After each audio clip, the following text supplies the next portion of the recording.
যে ফুল যুগ যুগান্তরে খুশবু ছড়ায়, যে ফুল যুগ যুগান্তরে খুশবু ছড়ায়, এঁকেছি সে ফুল মোরা, এঁকেছি সে ফুল মোরা মনেরই কাবায়, যে ফুল যুগ যুগান্তরে খুশবু ছড়ায়। আল্লাহুম্মা সাল্লি আলা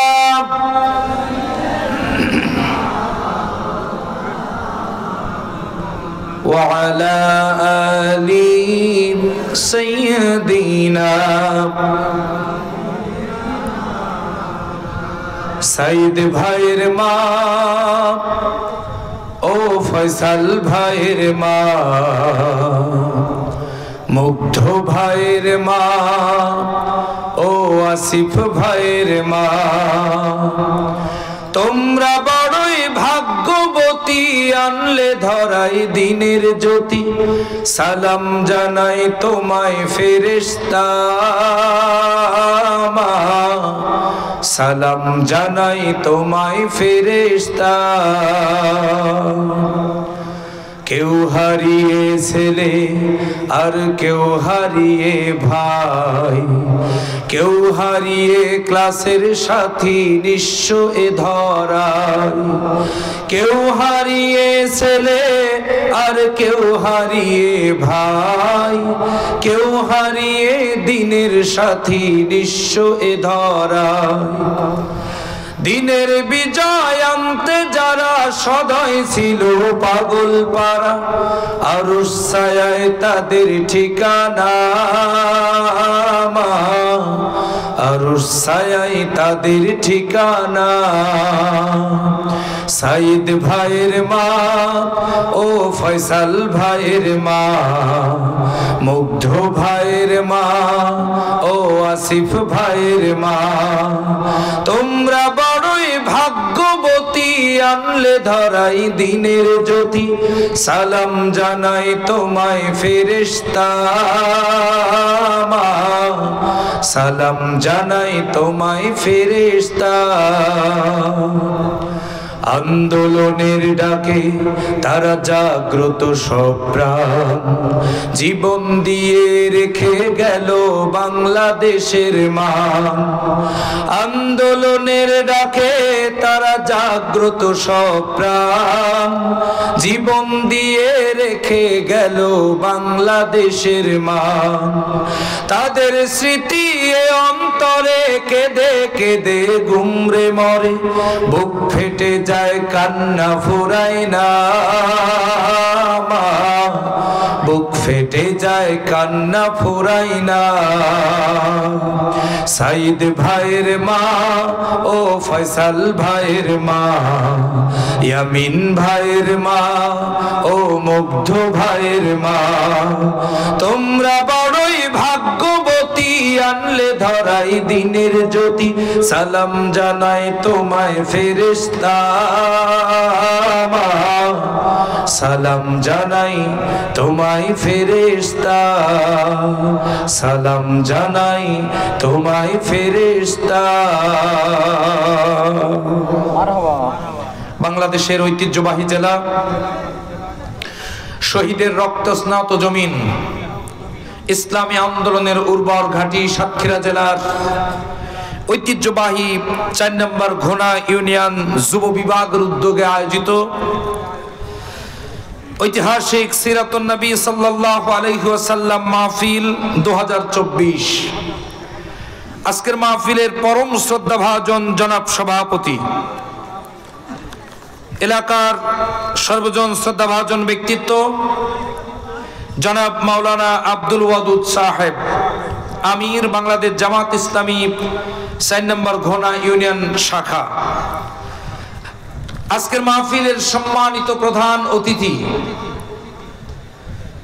সাতক্ষীরাবাসীর হৃদয়ের স্পন্দন, নয়নের মণি, হাজার হাজার আলেমের উস্তাদ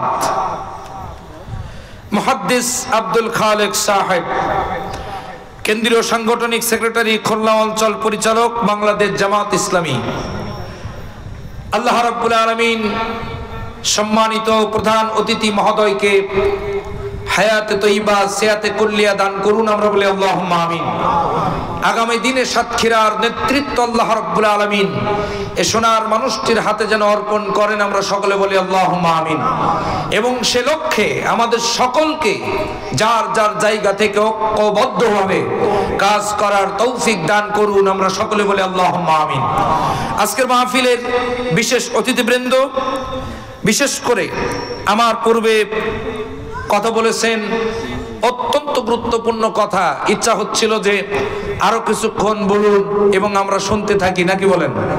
আমাদের প্রাণ প্রিয় নেতা জনাব প্রভাষক ওমর ফারুক সাহেব আজকের মাহফিলে আরো তাশরীফ এনেছেন সাতক্ষীরা সদর উপজেলা জামাতের সংগ্রামী আমির জনাব মাওলানা শাহাদাত হোসেন সাহেব। আমাদের মাঝে উপস্থিত আছেন বিশেষ অতিথি মাওলানা মোহাম্মদ মোশাররফ হোসেন সাহেব, সেক্রেটারি বাংলাদেশ জামাত ইসলামী সাতক্ষীরা সদর। এবং আমার ডান পাশে বসে আছেন গোটা সাতক্ষীরার ইসলামী আন্দোলনের অন্যতম বীর সিপাহ সালার,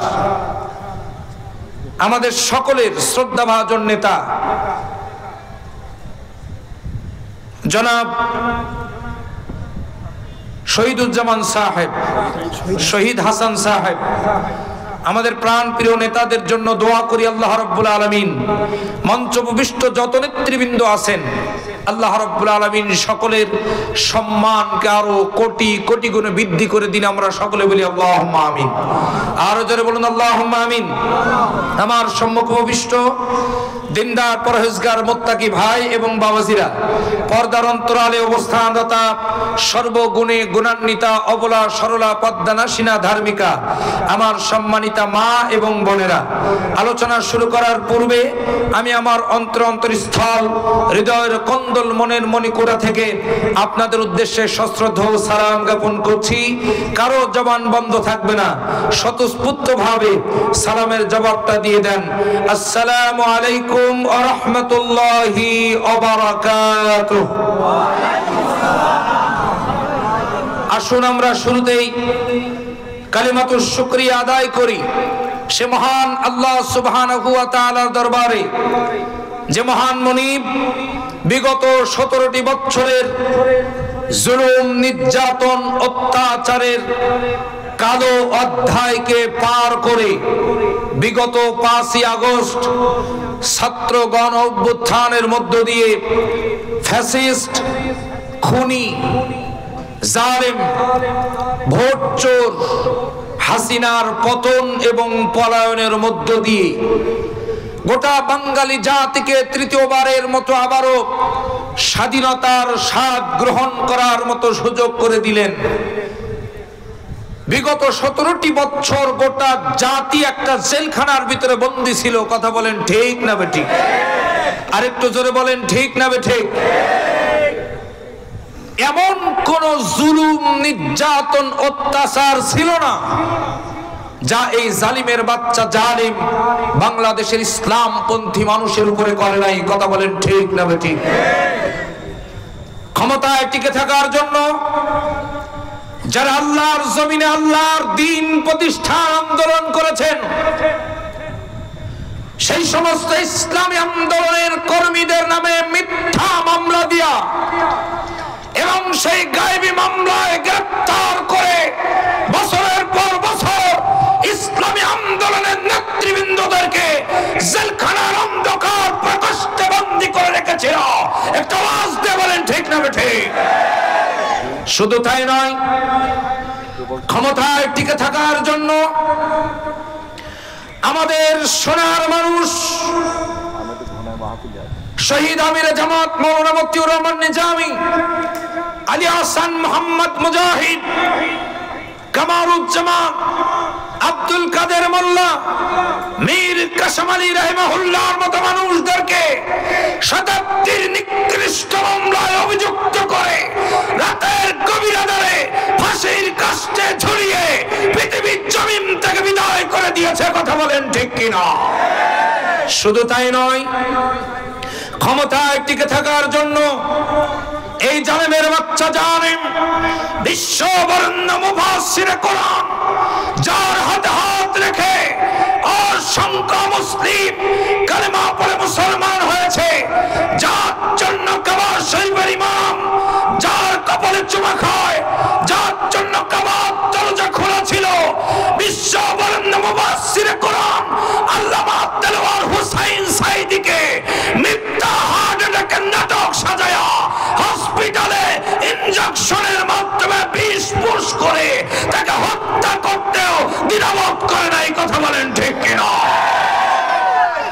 শুধু তাই নয়, এই জালেমের বাচ্চা জালেম বৈষম্য বিরোধী ছাত্র আন্দোলনে যারা তাদের অধিকার আদায়ের জন্য ময়দানে নেমেছিল, তাদের বুকের মধ্যে নির্বিচারে গুলি করে হাজার হাজার সোনা ছেলেদেরকে পৃথিবীর জমিন থেকে বিদায় করে গণহত্যার মতো নিকৃষ্ট অপরাধ করতেও দ্বিধাবোধ করে নাই। কথা বলেন ঠিক না ঠিক? জুলুম করতে করতে এমন একটা পর্যায়ে মানুষ চলে গিয়েছে, এই জালেম খুনি হাসিনা চলে গিয়েছিল জুলুম করার জন্য আয়না ঘর পর্যন্ত তৈরি করেছে। আরো জোরে বলেন কথা ঠিক কিনা? আপনাদের আওয়াজ শুনে আমি খুশি হতে পারছি না, একটু জোরে বলেন ঠিক না ঠিক? আয়না ঘর কি জিনিস এটা বলতে গেলে অনেক লম্বা হবে, সংক্ষেপে শুনুন। একটা মানুষ মৃত্যুবরণ করার পর, মারা যাওয়ার পর এই মরা মানুষটাকে আপনি কবরে দাফন করবেন, এটা স্বাভাবিক ব্যাপার, কারণ মরা মানুষকেই আমরা কবরে দাফন করি।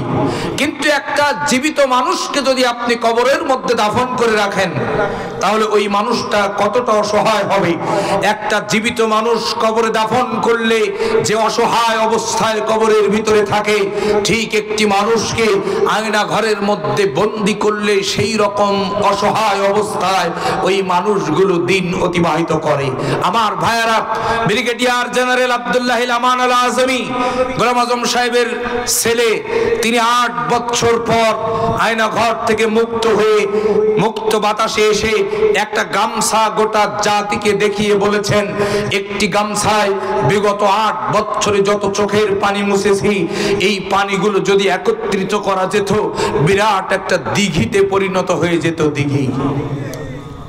আপনি কি মনে করেছেন সেই আয়না ঘরে মাজলুমের চোখের পানি আল্লাহ কবুল করেন নাই? এত আস্তে বললেন কেন? আরেকটু জোরে বলেন, করেন নাই? জেলখানার ভিতরে আমাদের নেতৃবৃন্দ চোখের পানি ছেড়ে দিয়ে কেঁদেছেন, আল্লাহ কি সে চোখের পানি কবুল করেন নাই? আরো জোরে কম। বিগত 15 বছর ইসলামী আন্দোলনের কর্মীরা নিজের বাড়িতে ঘুমাতে পারে নাই। কথা বলেন না কেন আপনারা? অন্ধকার জঙ্গলের ভিতরে এমনকি কবরের মধ্যে পর্যন্ত ঘুমিয়েছে। কবরস্থানে দাঁড়িয়ে রাত 3টার সময় তাহাজ্জুদের নামাজ পড়ে আল্লাহর কাছে বলেছে, রব্বুল আলামিন, মাতা রাসূলুল্লাহ, তোমার সাহায্য কখন আসবে? আল্লাহ কি তাদের চোখের পানি কবুল করেন নাই? আরো জোরে বলেন, করেন নাই?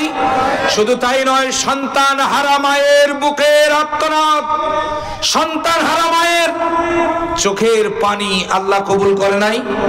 সম্মানিত ভাইয়ার আমার, একটা কথা স্পষ্ট, বাংলাদেশ গোটা পৃথিবীবাসী দেখেছে আয়না ঘরে মাজলুমের চোখের পানি, এরপর জেলখানার ভিতরে আমাদের নেতৃবৃন্দ চোখের প্রত্যেক ফোঁটা পানি, ওই সন্তান হারা মায়ের চোখের পানি, মাজলুম ইসলামী আন্দোলনের কর্মীদের চোখের প্রত্যেকটা পানি, প্রত্যেক ফোঁটা পানি খুনি হাসিনার জন্য এটা বোমা চাইতে ভয়ানক অস্ত্র হয়ে ওরা মস্তক খান খান করে ভেঙে আমার আল্লাহ আমার একটা ফ্রি কিক দিয়েছেন। এক কিকে মামু বাড়ি দিল্লি চলে গেছে।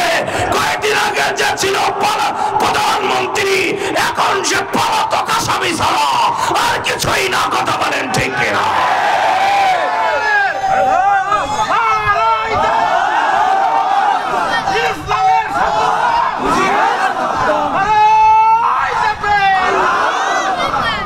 দিনী ভাইরা, আল্লাহ রাব্বুল আলামিন বলছেন ইন্না বাতশা রাব্বিকা লাশাদীদ, নিশ্চয় আমি আল্লাহ আমার ধরা বড় কঠিন ধরা। আমি আল্লাহ যাকে ধরি পৃথিবীর কেউ আমার হাত থেকে তাকে বাঁচাতে পারে না। আমি আল্লাহ ধরেছিলাম ফেরাউনকে, তাকে কেউ বাঁচাতে পারে নাই। ধরেছিলাম নমরুদকে, আমার হাত থেকে তাকে কেউ বাঁচাতে পারে নাই। ধরেছিলাম আবু জেহেলকে, আমার হাত থেকে তাকে কেউ বাঁচাতে পারে নাই। খুনি হাসিনা তো সামান্য চুনো পুটি মারতে হবে। কথা বলেন, কথা বলেন। তবে আমাদের প্রিয় রাহবার আল্লামা সাঈদী একটা কথা বলেছেন, 2000 সালের চট্টগ্রাম প্যারেড ময়দানে তাফসীর মাহফিলের তৃতীয় দিনে তিনি একটা কথা বলেছেন, সময় আসবে এমন ইন্দুরের গর্ত পাবনা পালাবার জন্য। আজকে আপনারা শুনেছেন সে মামুবাড়ি দিল্লি আছে, দিল্লি বেশি দিন ঠাঁই হবে না, পৃথিবীর কোথাও জায়গা হবে না। এ বাংলাদেশে তাকে ফিরিয়ে এনে আল্লামা সাঈদী হত্যা মামলায় ফাঁসির কাস্টে ঝুলানো হবে। এর পক্ষে আছেন কারা কারা? হাত তুলে আল্লাহকে দেখা।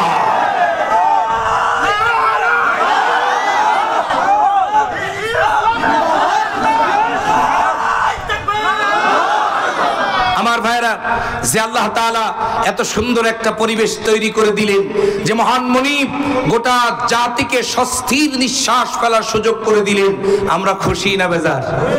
আরো জোরে বলেন না, খুশি না বেজার? যদি খুশি হয়ে থাকেন, আকাশ বাতাস মুখরিত করে শরীরের সবটুকুন শক্তি কণ্ঠের আগায় দিয়ে এসে শুকরিয়ার ঝান্ডাটা সে আরশ আজিমে পৌঁছায় দেন। চিৎকার করে বলুন আলহামদুলিল্লাহ। আর একটু জোরে বলুন আলহামদুলিল্লাহ। লক্ষ কোটি দুরূদ আর সালাম বিশ্ব মানবতার মহান মুক্তির দিশারি, নির্যাতিত নিষ্পেষিত লাঞ্ছিত বঞ্চিত শোষিত মানবতার পরম বন্ধু, কাল কিয়ামতের কঠিন বিপর্যস্ত ময়দানে আপনার আমার জন্য একমাত্র সুপারিশকারী, যিনি বিশ্ব মানবতার মহান মুক্তির পথ প্রদর্শক, যার সম্পর্কে ইংল্যান্ডের ব্রিটিশ মিউজিয়াম, কোন জায়গা বলেন? একটু কথা বলেন, কোন জায়গা?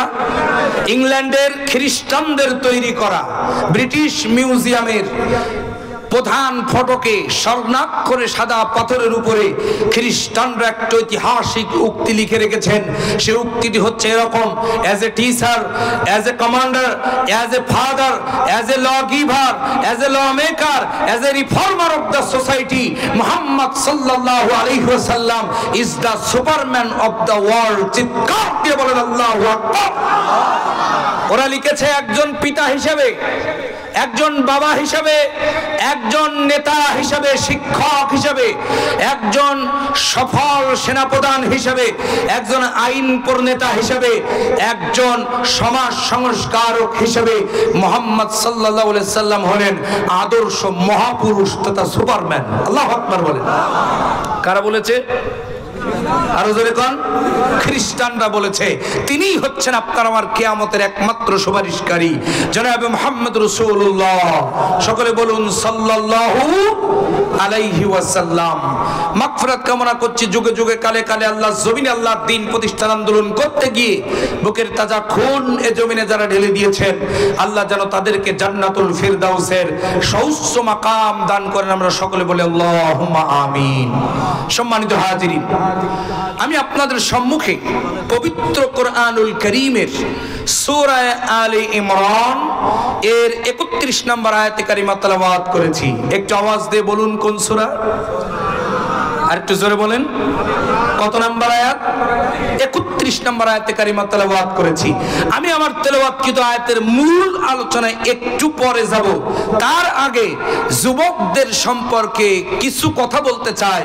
যেহেতু আজকের মাহফিলটা আমার রাসেল ইকবাল ভাইয়ের নেতৃত্বে অর্থাৎ যুব বিভাগের উদ্যোগে আয়োজিত মাহফিল, এজন্য যুবকদের সম্পর্কে আমি কিছু কথা বলতে চাই ইনশাআল্লাহ। ইসলামে যুবকদের মর্যাদা অনেক বেশি। আলহামদুলিল্লাহ বলবেন না? আর জোরে কন্যা আলহামদুলিল্লাহ। যুগে যুগে কালে কালে যুবকদের দ্বারাই ইসলামের সবচাইতে বেশি উপকার হয়েছে। জোরে বলেন সুবহানাল্লাহ। বিশ্বনবী আমার ডাক দিয়ে বলেছেন, ও পৃথিবীর মানবতা শোনো, যুগে যুগে কালে কালে আমার বিরোধিতা করেছে, ইসলামের বিরোধিতা করেছে সব বুড়োর গোষ্ঠী। কারা বলেন? মুরব্বীরা রাগ করবেন না, কারা? বোর গোষ্ঠী। আর যুবকেরা, আমি বিশ্বনবী আমার ডাকে সাড়া দিয়ে জীবন উৎসর্গ করে এই পৃথিবীর জমিনে ইসলামের ভিত্তি স্থাপন করেছে। যেরকম সুবহানাল্লাহ। আপনি ইতিহাস পর্যালোচনা করে দেখুন, আবু জেহেল সে ছিল বুড়া, এরপরে আবু লাহাব সে ছিল বুড়া, উতবা বুড়া, সাইবা বুড়া, সব ইসলামের বিরোধিতা করেছে। আর বিশ্বনবীর ডাকে সাড়া দিয়ে নিজের জীবন আর রক্তকে উৎসর্গ করে যারা ইসলামকে সামনে অগ্রসর করেছে সব ছিল যুবক। আল্লাহু আকবার বলেন। যেমন হযরত আবু বকর সিদ্দিক রাদিয়াল্লাহু তাআলা আনহু, তিনি যখন ইসলাম কবুল করেন ওনার বয়স তখন মাত্র 37 বছর। 37 বছরে দাঁত তাঁত পড়ে একেবারে খুনখুনে বুড়া হয়ে গেছিলেন নাকি? হযরত ওমর ইবনুল খাত্তাব রাদিয়াল্লাহু তাআলা আনহু, তিনি যখন ইসলাম কবুল করেছেন তখন তিনি 26 বছরের টকবগে জওয়ান। আল্লাহু আকবার বলেন। এরপরে হযরত আব্দুর রহমান ইবনে আউফ, তিনি যখন ইসলাম কবুল করেন বয়স তখন 17 বছর। যখন হযরত আলী রাদিয়াল্লাহু তাআলা আনহু ইসলাম কবুল করেন তখন ওনার বয়স ছিল 8.5 বছর। চিৎকার দিয়ে বলেন না আল্লাহু আকবার। আমরা এভাবে বলতে পারি আজকে গোটা পৃথিবীতে ইসলামের যে জয় জয়কার ভাব, এই দিনটাকে উপহার দিয়েছে যুবকরা, অর্থাৎ যুবকদের রক্তের উপরেই ইসলাম প্রতিষ্ঠিত হয়ে আছে। জোরে বলেন সুবহানাল্লাহ। বেশি দূর যাওয়া লাগবে না, গত আগস্ট মাসের ইতিহাসের দিকে তাকায় দেখেন আমার দিনী ভাইয়েরা, এ বাংলার জমিনে এক ঝাঁক তরুণ যুবক গাজী সালাউদ্দিন আইয়ুবের উত্তরসূরি, খালিদ বিন ওয়ালিদের উত্তরসূরি, তারেক বিন জিয়াদের উত্তরসূরি, এরপরে অশ্বহিদ তিতর উত্তরসূরি, এক ঝাঁক তরুণ যুবকদের সমন্বয়ে গঠিত বৈষম্য বিরোধী আন্দোলনের মধ্য দিয়া 17 বছরের ফ্যাসিস্ট খুনি হাসিনাকে একটা ধাক্কা দিয়া এক কাপড়ে মামু বাড়ি দিল্লি পাঠাইছে। কথা বলেন ঠিক কিনা? সেও এই যুবকেরা। কথা বলেন। তাকান রংপুরের শহীদ আবু সাইদ যুবক, খুলনার মীর মুগ্ধ যুবক, সাতক্ষীরার শহীদ আসিফ যুবক, শহীদ ইয়ামিন, শহীদ ফয়সাল, সব যুবক যুবক যুবক। আমার তিনি ভাইয়েরা, আজকের এই মাহফিল থেকে আমি যুবকদের কাছে একটা দাবি জানাতে চাই, যুবকদের কাছে একটা দাবি জানাতে চাই। ও যুবকেরা, আর একটিবার এ বাংলার জমিনে তোমাদের দুর্বার গণ আন্দোলন করতে হবে, যেই আন্দোলন হবে কোরআনের পার্লামেন্ট গঠনের আন্দোলন। আরো জোরে বলেন কথা ঠিক কিনা? আমরা যদি মনে করে থাকি 5 আগস্টে আমাদের চূড়ান্ত বিজয় হয়ে গেছে তাহলে ভুল।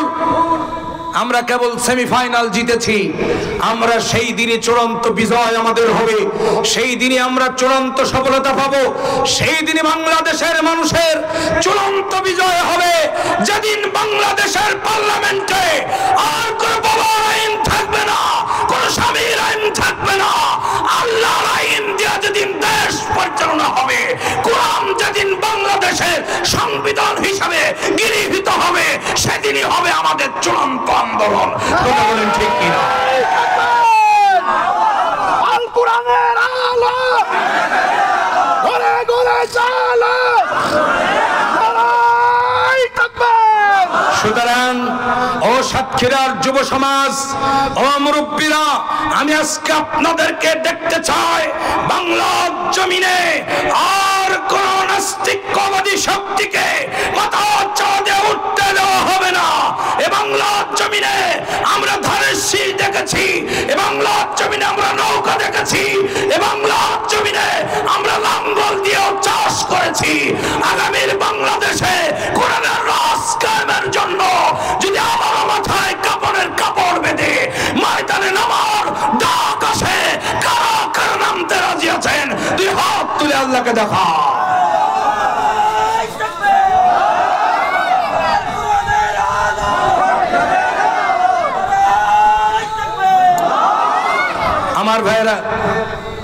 যুবকদের মর্যাদা ইসলামের সবচাইতে বেশি। আলহামদুলিল্লাহ বলেন। সম্মানিত ভাইয়েরা আমার, যুবকদের মর্যাদা কত বেশি, ছোট্ট একটি হাদিস আমি আপনাদের মাঝে উপস্থাপন করে আমি আমার মূল আলোচনায় চলে যেতে চাই। গভীর মনোযোগ দিবেন যুবকেরা। আল্লাহর নবী, বিশ্ব নবী জনাব মুহাম্মদ রাসূলুল্লাহ সাল্লাল্লাহু আলাইহি ওয়াসাল্লাম তিনি একটা মাহফিলে বক্তৃতা করতেছেন। আল্লাহু আকবার বলেন। আমার ভাইয়েরা, হাজার হাজার সাহাবী বিশ্ব নবীর সামনে উপস্থিত। বিশ্বনবী বক্তব্য দিচ্ছেন, তাফসীর পেশ করছেন। পৃথিবীর সবচাইতে বড় বক্তা, পৃথিবীর সবচাইতে সর্বশ্রেষ্ঠ বক্তা, তিনি তাফসীর করছেন। ময়দান পরিপূর্ণ হয়ে গেছে, একটা জায়গায় কোনো খালি নাই, একটা লোকও বসতে পারে এরকম জায়গা নাই। আমার দিনী ভাইয়েরা, বিশ্বনবী বক্তব্য করতে গিয়া বিশ্বনবী জনাবে মুহাম্মদ রাসূলুল্লাহ সাল্লাল্লাহু আলাইহি সাল্লাম যখন বক্তব্য দিচ্ছিলেন, ঠিক তখন বিশ্বনবী লক্ষ্য করে দেখলেন একজন যুবক সাহাবী ওই মাহফিলের কর্নারে দাঁড়িয়ে দাঁড়িয়ে নবীজির বক্তব্য শুনছেন। তাফসীরের মধ্যে এই যুবকটির নাম এসেছে হযরতে জারির রাদিয়াল্লাহু তাআলা আনহু। জোরে কোন সুবহানাল্লাহ। কি নাম? আরো জোরে কোন কি নাম? জারির রাদিয়াল্লাহু তাআলা আনহু। একটা কর্নার দাঁড়িয়ে, বসার জায়গা নাই, কর্নারে দাঁড়িয়ে তিনি আল্লাহ রাসূল সাল্লাল্লাহু আলাইহি সাল্লামের মুখনিসৃত মধুর বাণী তিনি শুনতেছিলেন। জোরে কোন সুবহানাল্লাহ। বিশ্বনবী লক্ষ্য করলেন তার সাহাবী জারির দাঁড়িয়ে দাঁড়িয়ে কোরআন শুনছে। বিশ্বনবী বক্তব্য চলাকালীন সময়ে নিজের গায়ের মধ্যে থাকা একটা চাদরখানা খুলে হযরতে জারিরের দিকে লক্ষ্য করলেন। বিশ্বনবী জারিরের দিকে চাদরখানা লক্ষ্য করে বললেন, ইজলিস ইয়া জারির, জারির তুমি আমার চাদরের উপরে বসে যাও, তুমি দাঁড়িয়ে কোরআন শুনছো, আমার এটা সহ্য হচ্ছে না, আমার দেখে খারাপ লাগছে, তুমি একটা কাজ করো, আমার চাদরখানা বিছাও, বিছায়া আমার চাদরের উপরে তুমি বসে যাও। সুবহানাল্লাহ বলবেন না? আরো জোরে বলেন সুবহানাল্লাহ। বিশ্বনবীর চাদর, কি আশ্চর্য ব্যাপার, কত সম্মান যুবকদের, কত মর্যাদা। জারির তুমি আমার চাদরের উপরে বসো। আল্লাহু আকবার বলেন। সম্মানিত ভাইয়েরা আমার, হযরতে জারির চাদরখানা ধরলেন, ধরে একবার বুকে লাগায়, একবার চোখে লাগায়, একবার কপালে লাগায়, একবার চুমা খায়, আর বলতে থাকে, আকরামাকাল্লাহ কামা আকরামতানি ইয়া রাসূলুল্লাহ। ওগো আল্লাহর হাবিব, আল্লাহ আপনার সম্মানকে আরো কোটি কোটি গুণে বৃদ্ধি করে দিন। আপনার চাদরে কি পৃথিবীর কোন মানুষ বসতে পারে? হুজুর আপনি আমাকে সম্মানিত করেছেন, আপনার চাদরে বসার মতো বিয়াদবি আমি করব না। আল্লাহ আপনার সম্মানকে আরো কোটি কোটি গুণে বৃদ্ধি করে দিন। আমার দিনী ভাইরা, এবার আওয়াজ দিয়ে বলুন তো, যুবকদের সম্মান কম নাকি বেশি? আরো জোরে বলেন, কম না বেশি? আল্লাহ রাসূল বলছেন, হাদিস শরীফের মধ্যে এসেছে, وعن أبي هريرة رضي الله عنه قال قال رسول الله صلى الله عليه وسلم سبعة يظلهم الله في ظله يوم لا ظل إلا ظله إمام عادل وشعب نشأ في عبادة الله تعالى ورجل قلبه معلق في المساجد ورجل تحب في الله اجتمع عليه وتفرق عليه ورجل دعوته امرأة منصب وجمال فقال إني أخاف الله ورجل تصدق بصدقة فأخفاها حتى لا تعلم شماله ما تنفق بيمينه ورجلا ذكر الله خاليا ففاضت عيناه رواه متفق عليه। বুখারী এবং মুসলিমের হাদিস, অনেক লম্বা হাদিস। বিশ্বনবী বলেন, কিয়ামতের কঠিন বিপদগ্রস্ত ময়দানে যেদিন আরশ আজিমের ছায়া ছাড়া আর কোন ছায়া সেদিন থাকবে না, সূর্যের তাপে জমিনটা তামায় পরিণত হয়ে যাবে, ওই দিন কোটি কোটি মানুষের মধ্য থেকে 7 শ্রেণীর মানুষ আল্লাহ রাব্বুল আলামিনের আরশ আজিমের ছায়া তলে ছায়া পাবে। 2 নাম্বার হলো তারা যারা ওয়াশাবুন নাশা ফি ইবাদাতিল্লাহি তাআলা, ওই সমস্ত যুবক, সেই যুবকেরা তাদের যৌবন বয়সটা আল্লাহর ইবাদতে পার করেছে। যারা কান সুবহানাল্লাহ, যে যৌবন বয়সটা আল্লাহর গোলামিতে পার করে করেছে, আল্লাহ দ্বীন প্রতিষ্ঠার সংগ্রামে পার করেছে, ওই সমস্ত যুবকেরা জান্নাতের সুশীতল ছায়াতলে আরশ আযমের ছায়াতলে ছায়া পাবে। জোরে বলেন সুবহানাল্লাহ, আর জোরে বলেন সুবহানাল্লাহ।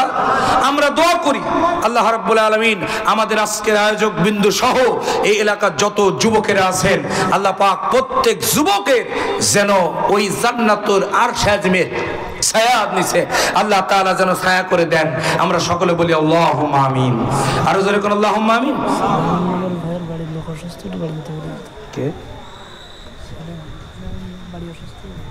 আচ্ছা, সুলাইমান নামে একজন ব্যক্তি যিনি ওয়াজ শুনছেন, সম্ভবত ওনার বাড়িতে অসুস্থ আছে, এক্ষুনি আপনাকে বাড়ি যেতে বলছে।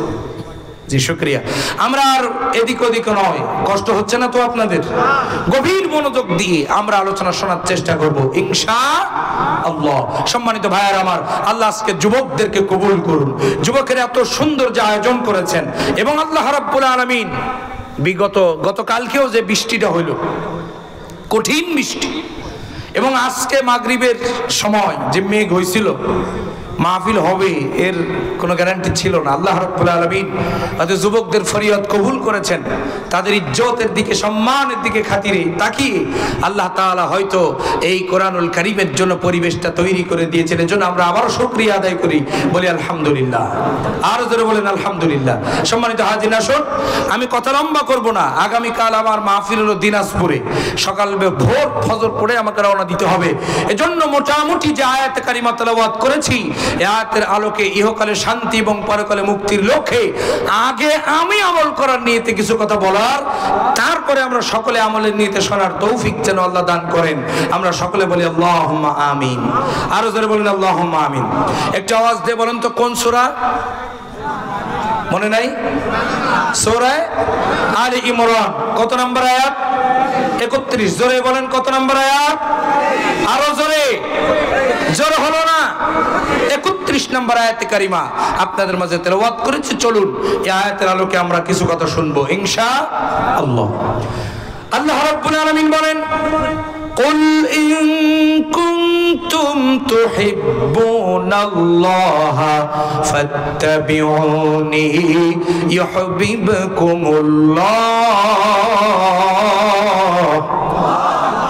ওয়া ইয়াগফির লাকুম যুনুবাকুম ওয়াল্লাহু গফুরুর রহিম। আল্লাহ পাক বলছেন, কুল, হে রাসূল আপনি বলুন। খুব মনোযোগ, হে রাসূল আপনি বলুন। এবার বিশ্বনবী গোটা বিশ্ব মানবতাকে ডাক দিয়ে বলছেন, ইন কুনতুম তুহিব্বুনাল্লাহ। তাফসীরের ভিতরে এটি দুটি অর্থ এসেছে। কয়টা? দুইটা। এক নাম্বার অর্থ হচ্ছে, যদি তোমরা আল্লাহকে ভালোবেসে থাকো। এবার একটা আওয়াজ দিয়ে বলুন তো, আমরা আল্লাহকে ভালোবাসি কি বাসি না? এত আস্তে বললেন কেন? আরেকটু জোরে বলেন, আরো জোরে বলুন।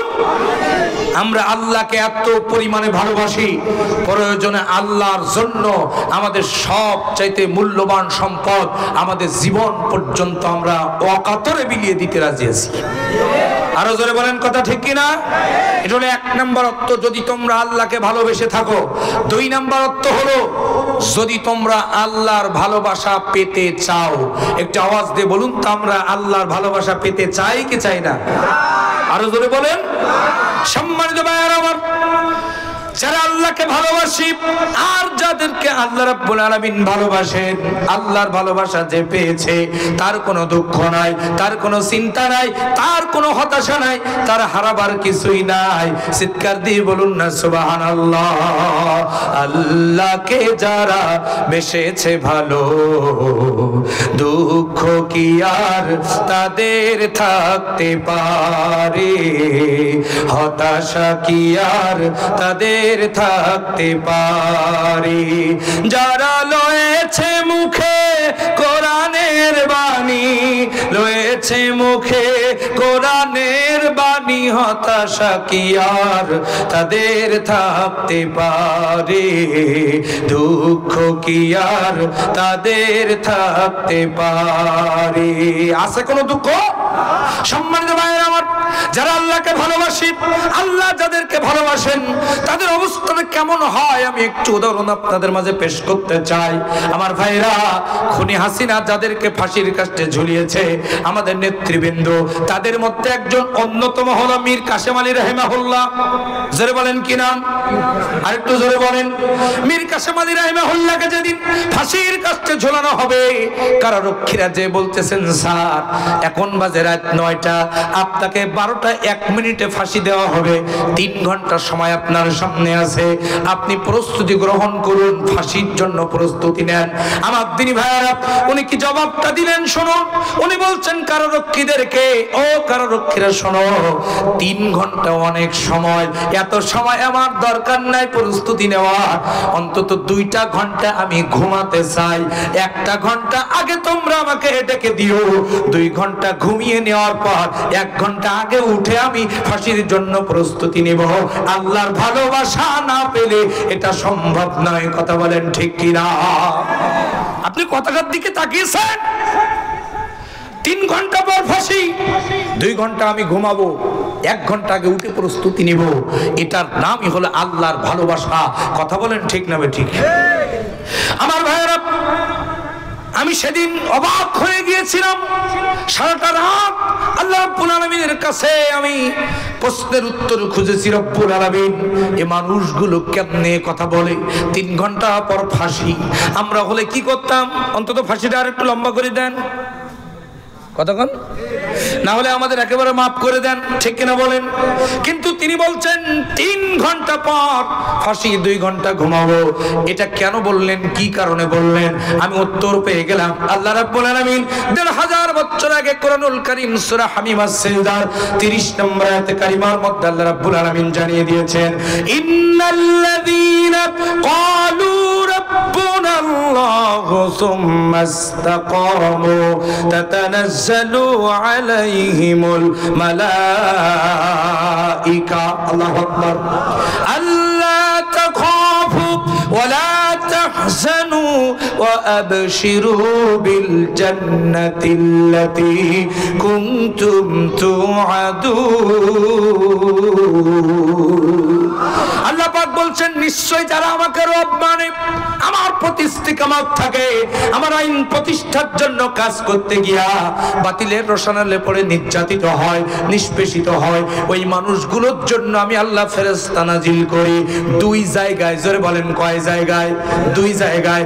1 নম্বর হলো আমার ওই বান্দাগুলো যখন দুনিয়ার জমিনে বিপদে পড়ে যায়, আমি আল্লাহ তাদেরকে ফেরেশতা দিয়ে সাহায্য নাজিল করি। আর আমার ওই বান্দাগুলো 2 নম্বরে যখন বিপদ উদ্ধার হয়, এরপরে জীবনের শেষ সন্ধিক্ষণে যে শাহাদাতের মৃত্যুর মুখোমুখি যখন হয়ে যায়, বুলেটের আঘাত, ফাঁসির কাষ্ট, এভাবে করে শাহাদাতের মৃত্যুর মুখোমুখি যখন হয়ে যায়, আসমান থেকে আমি আল্লাহ রাব্বুল আলামিন ফেরেশতা নাজিল করে দেই। চিৎকার দিয়ে বলেন সুবহানাল্লাহ।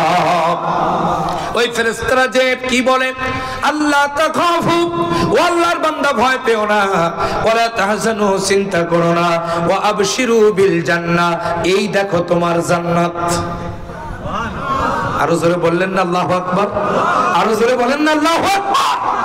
এই দেখো তোমার জান্নাত, আল্লাতী কুনতুম তুআদুন, যে জান্নাতের ওয়াদা স্বয়ং আল্লাহ তোমাদের সাথে করেছিলেন। তোমরা চোখ দুটো বুঝতে দেরি হবে, আল্লাহ তোমাদেরকে এই জান্নাতে পৌঁছায় দিতে দেরি করবে না।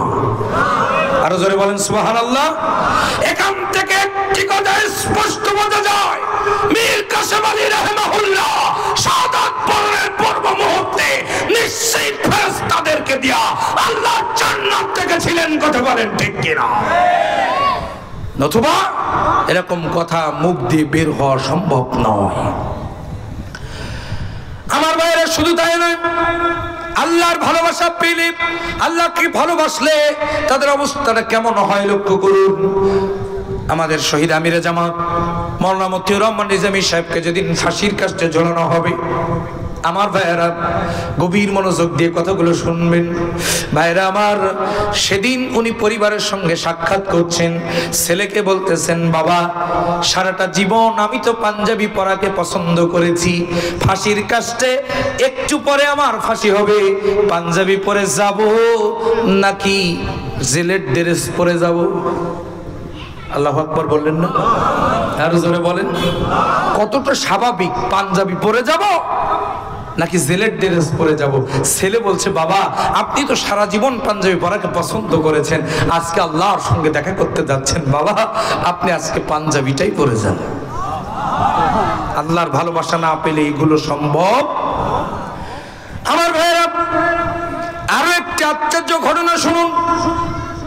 নিজামী সাহেবকে যেদিন ফাঁসির কাস্টে ঝুলানো হবে, মনে করুন এখান থেকে আপনাদের মসজিদ পর্যন্ত অথবা তার চেয়ে একটু কম, এখান থেকে মনে করুন রাস্তা পর্যন্ত, এখানে উনি রাস্তা পর্যন্ত ফাঁসির মঞ্চ, এতটুকু জায়গা, প্রচন্ড শীতের সময় ওনাকে ফাঁসি দেওয়া হয়েছিল। আমার ভাইয়েরা, ফাঁসি দিতে যখন নিয়ে যাবে, উনি কারারক্ষীদেরকে বলছেন যে কারারক্ষীরা তোমরা আমাকে এই প্রচন্ড শীতের মধ্যে ফাঁসি দিচ্ছ, এইটুকু যেতে হলে আমার ঠান্ডার ভিতরে গা কাঁপতে পারে, সুতরাং তোমরা আমাকে একটা জ্যাকেট দাও, নতুবা একটা কম্বল দাও, নতুবা একটা চাদর দাও। আল্লাহু আকবার বলেন। কারারক্ষীরা বলছে, স্যার একটু পরে আপনাকে ফাঁসি দেওয়া হবে, আপনি চাদর চান, আর কি করতেছেন? আল্লাহু আকবার। আমার ভাইরা, তিনি ডাক দিয়ে বললেন, শোনো শোনো, শীতের জন্য না, ঠান্ডার জন্য আমি চাদর চাই না, এতটুকু পথ যেতে হলে আমি বৃদ্ধ মানুষ, এই ঠান্ডার মধ্যে আমার শরীরটা ঠান্ডার কারণে থরথর করে কাঁপতে পারে, এটা স্বাভাবিক, শীতের কারণে কাঁপতে পারে। আর আগামীকাল সকালবেলা খুনি হাসিনার পা চাটা গোলামেরা, মিডিয়ার দালালেরা, এরা পত্রিকায় রিপোর্ট করবে নিজামী সাহেব জামাতের সাবেক আমির, তিনি ফাঁসির কাস্টে ঝুলবে না, এই ভয়তে তার শরীর কেঁপেছে, এই সুযোগ আমি দিতে চাই না, এই সুযোগ আমি দিতে চাই না। একজন শহীদ মুজাহিদ ফাঁসির কাস্টে যেতে তার শরীর বিন্দু মাত্র কাঁপতে পারে না, এই সুযোগ আমি দেব না। জোরে করে আল্লাহু আকবার। কতটা স্বাভাবিক। আল্লাহর ভালোবাসা পেলে কি হয় একটুখানি শোনেন আমার ভাইরা। সর্বপ্রথম যে ব্যক্তিকে ফাঁসি দেওয়া হয়েছিল ওনার নাম কি বলেন তো? আব্দুল কাদের মোল্লা রাহিমাহুল্লাহ। ওনাকে নিয়ে যাচ্ছে ফাঁসির মঞ্চের দিকে, একটা জেল থেকে আর একটা জেলে ট্রান্সফার করছে, ফাঁসি দেওয়া হবে রাতের বেলা। রাস্তার দুই ধারে শত শত নেতা কর্মী প্রিয় নেতাকে শেষ নজর দেখার জন্য রাস্তার দুই পাশে অপেক্ষা করছেন। এই হাজারো মানুষের ভিড়ে দুইজন ব্যক্তি ছিলেন, একজনের নাম হলো ডক্টর শফিকুল ইসলাম মাসুদ, যিনি শিবিরের সাবেক কেন্দ্রীয় সভাপতি, বর্তমান বাংলাদেশ জামাত ইসলামীর ঢাকা মহানগর দক্ষিণের তিনি সেক্রেটারি জেনারেল, তিনি দাঁড়িয়ে আছেন। এবং শিবিরের আর একজন বীর সিপাহ সালার আমার ভাইয়ারা দেলোয়ার হোসাইন, যাকে জীবন্ত শহীদ বলা হয়, দেলোয়ার হোসাইন ভাই, দুইজন ভাই দাঁড়িয়ে আছেন প্রিয় নেতাকে একটু দেখবেন বলে। আল্লাহু আকবার বলে কারারক্ষীরা নিয়ে যাচ্ছেন, তিনি সামনের দিকে ছুটতেছেন, মনে হচ্ছে তিনি মনে হয় বিয়ে বাড়ি শাদী খেতে যাচ্ছেন। আল্লাহু আকবার বলবেন না? তিনি গড়গড় করে এগিয়ে যাচ্ছেন। কারারক্ষীরা বলছে, স্যার আপনার দুইজন সঙ্গী, একজনের নাম হলো দেলোয়ার হোসেন এবং মাসুদ ভাই, আপনাকে সালাম দিয়েছেন, আপনি একটু ঘাটটা ফিরিয়ে তাদেরকে সালামের জবাবটা দিয়ে দেন। আব্দুল কাদের মোল্লা সেই দিন বলেছিলেন, শোনো ওদেরকে বলে দিও ওদের সালাম আমি গ্রহণ করেছি, ওদের সঙ্গে দেখা হবে আমার আল্লাহর জান্নাতে, আমি পেছনে তাকাতে পারবো না, কারণ একজন মুজাহিদ শহীদ হওয়ার জন্য ফাঁসির মঞ্চ তার সামনে অপেক্ষা করছে, জান্নাতে যাওয়ার মাধ্যম তার সামনে অপেক্ষা করছে। এই অবস্থায় একজন শহীদ পেছনে ফিরতে পারে না, পারে না, পারে না। আল্লাহু আকবার বলে। এর নাম আল্লাহর ভালোবাসা। আল্লাহু আকবার বলে। আর জোরে করে আল্লাহু আকবার। আমার ভালোবাসা, আল্লাহর ভালোবাসা পেলে কি অবস্থা হয় তাকান আল্লামা দেলোয়ার হোসাইন সাইদি রাহিমাহুল্লাহর দিকে। 13 বছর জেলখানার ভিতরে বন্দী ছিলেন। 13 বছরের অন্তর 13 শতবার আমার দিনী ভাইয়ারা তাকে কি করেছে, তারা প্রস্তাব দিয়েছে যে আপনি ইসলামী আন্দোলন পরিত্যাগ করেন, আপনি ইসলামী আন্দোলন ছেড়ে দেন, আপনি একটা দল করেন, সেই দলের আপনাকে আমির বানিয়ে দেওয়া হবে, নেতা বানিয়ে দেওয়া হবে, আপনি বক্তা, ইন্টারন্যাশনাল বক্তা, আপনি সারা বিশ্বে মাহফিল করবেন, সরকারি খরচে আপনাকে হেলিকপ্টার দেওয়া হবে, বিমান দেওয়া হবে, আপনি এটা করেন, আপনি ইসলামী আন্দোলন ত্যাগ করেন, মন্ত্রী বানায় দেওয়া হবে আপনাকে। উনি বলেছিলেন আমি এ বাংলার জমিনে অর্থাৎ পৃথিবীতে ইসলামী আন্দোলনের নেতা হওয়ার জন্য আসি নাই, আমি একজন আল্লাহর কোরআনের কর্মী হওয়ার জন্য এসেছি। তোমরা যদি আমি সাইদে আমাকে 1000 বার ফাঁসির কাস্তে ঝুলাও, তবুও আমি আল্লাহর ভালোবাসা পেয়েছি, একটা সেকেন্ডের জন্য তোমাদের কাছে মাথা নত করতে রাজি না। জোরে করো আল্লাহু আকবার। আমার ভাইরা, তার ফলশ্রুতিতে কি হয়েছে, বাংলার জমিনে আজও আল্লামা দেওয়ার হুসাইন সাইদি রাহিমাহুল্লাহ তার নামটি সম্মানের সাথে উচ্চারণ করা হয়, আর কিয়ামত পর্যন্ত তাকে যারা জেলখানায় বন্দী করেছিল ওই খুনি হাসিনা এবং তার 5টা গোলাম, তাদের সম্মানের সাথে নাম উচ্চারণ করা হয় না। কথা বলেন ঠিক কিনা? আমার দিনী ভাইরা, সুতরাং আল্লাহর ভালোবাসা আমাদের দরকার আছে না নাই? আরো জোরে বলেন আছে না নাই? আরেকটু জোরে বলতে হবে আছে না নাই? আমার দিনী ভাইরা, আল্লাহর ভালোবাসা আমরা পেতে চাই কি চাই না? এবার আসেন, যদি আল্লাহর ভালোবাসা পেতে চাই, বিশ্বনবী বলছেন ফাত্তাবিউনি, তাহলে আমার ইত্তেবা করো, আমার অনুসরণ করো, আমার অনুকরণ করো। জোরে কোন সুবহানাল্লাহ।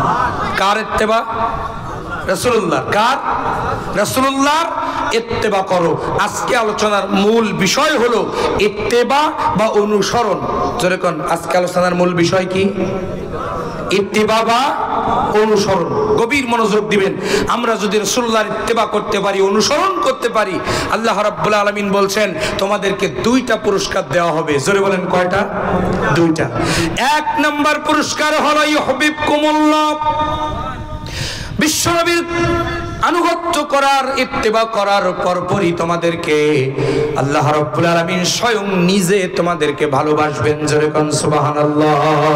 আর আল্লাহ রাব্বুল আলামিন ভালোবেসে তোমাদেরকে 2 নম্বরে যে পুরস্কারটা দিবেন সেটি হলো ওয়ায়াগফির লাকুম যুনুবাকুম, আল্লাহ পাক রব্বুল আলামিন তোমাদের পেছনের সমস্ত গুনাহ খাতাগুলো maaf করে দিবেন। জোরে বলেন সুবহানাল্লাহ।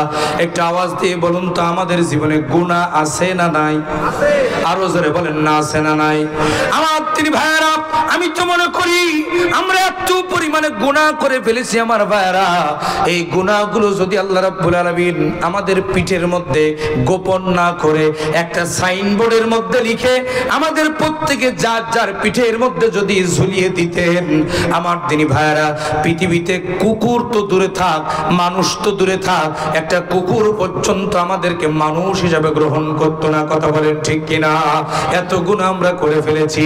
পৃথিবী না জানো, আমি তো জানি আমি কি পাপ করেছি, হায় আমার পাপের করলে বিচার, বাঁচার আমার নাই উপায়, দয়াময় তুমি মাফ করো আমায়,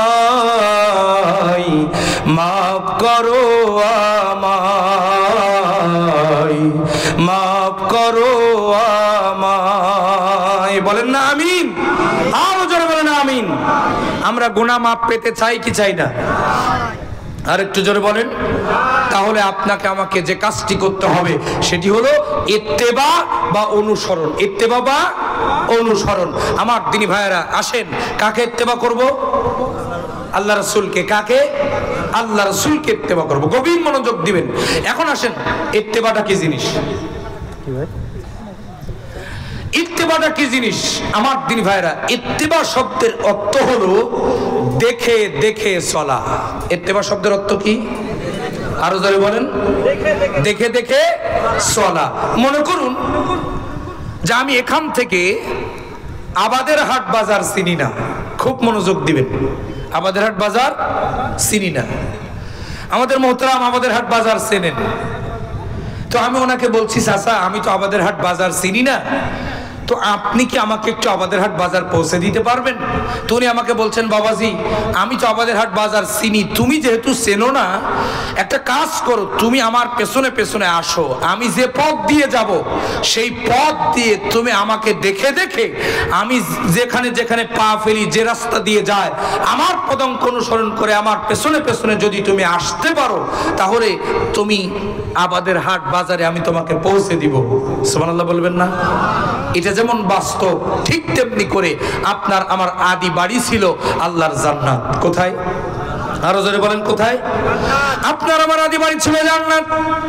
সেখান থেকে আবার আল্লাহ রাব্বুল আলামিন আমাদেরকে দুনিয়ার জমিনে পাঠিয়ে দিলেন। এই দুনিয়ার জমিনে আসার পর নাফরমানি করে, গুনাহ করে, আল্লাহর সঙ্গে আমরা আল্লাহর হুকুম পালন না করে আমরা গোটা জীবনটা আমরা জাহান্নামের পথে পরিচালিত করেছি, জান্নাতের পথ ভুলে গিয়েছি। আমার দিনী ভাইয়েরা, ওই জান্নাতের পথ দেখানোর জন্য